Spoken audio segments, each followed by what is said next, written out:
வணக்கம் தலைவா, அனைவருக்கும் இனிய வணக்கம். இன்னைக்கு நாம இந்த வீடியோவில் எதை பற்றி பார்க்க போகிறோம் அப்படின்னு பார்த்தீங்கன்னா, தமிழகத்தில் வந்திருக்க அரசியலில் திடீர் திருப்பங்களை பற்றி தான் இந்த வீடியோவில் பார்க்கலாம். தமிழக 3 முக்கிய அமைச்சர்கள் வந்து பார்த்தீங்கன்னா இடி டிபார்ட்மெண்ட் வசம் இருக்காங்க தற்சமயம்.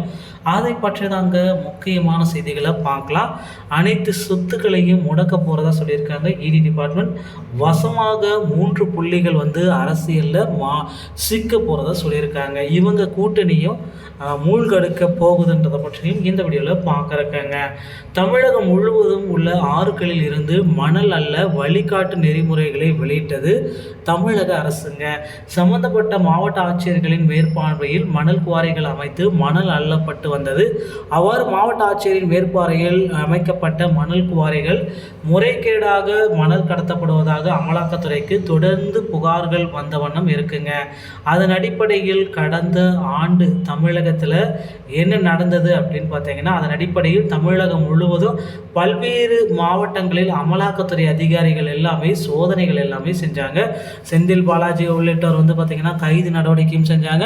அமைச்சர் பொன்முடியும் வந்து பார்த்திங்கன்னா தற்சமயம் விசாரணை வலயத்தில் உள்ளே வந்துட்டார். அதிகாரிகள் அதிரடியான சோதனை நடத்தினர். குறிப்பாக மணல் குமாரி தொழிலதிபர்கள் சண்முக சந்திரன், கருப்பையா ரத்தினம், பன்னீர்செல்வம், கரிகாலன் உள்ளிட்டோருக்கு சொந்தமான வீடு, அலுவலகம் என அவர்கள் தொடர்புடைய இடங்களில் ஆவணங்கள், பல முக்கியமான ஆவணங்கள் கைப்பற்றப்பட்டது. இந்த நிலையில் கடந்த ஆண்டு நடத்தப்பட்ட அமலாக்கத்துறை சோதனையில் 130.60 கோடி ரூபாய் மதிப்பிலான அசையும் சொத்துக்கள் உட்பட 209 மணல் அள்ளும் பொக்லைன் இயந்திரங்கள் அமலாக்கத்துறை முடக்கியிருக்காங்க.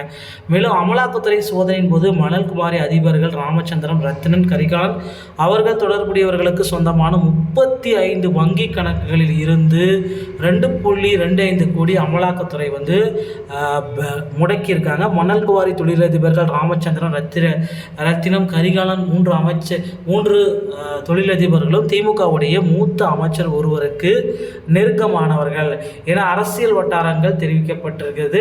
இதனால் வந்து பார்த்தீங்கன்னா என்ன நடக்கும் அடுத்தடுத்து வந்து பார்த்தீங்கன்னா அமைச்சர்களுக்கும் ரைடு, இடி டிபார்ட்மெண்ட் வந்து பார்த்தீங்கன்னா ரைடு வருவதற்கு வாய்ப்புகள் இருக்குது. திமுகவுடைய கோட்டை சரிக்கப்படுவதற்கும் வாய்ப்புகள் அதிகமாக இருக்குங்க. இந்த டைம் வந்து பார்த்தீங்கன்னா திமுக யாருடன் கூட்டணி வைக்கிறது அப்படின்றது ரொம்ப கான்ஃபிடென்ஷியலாக வச்சுருக்காங்க.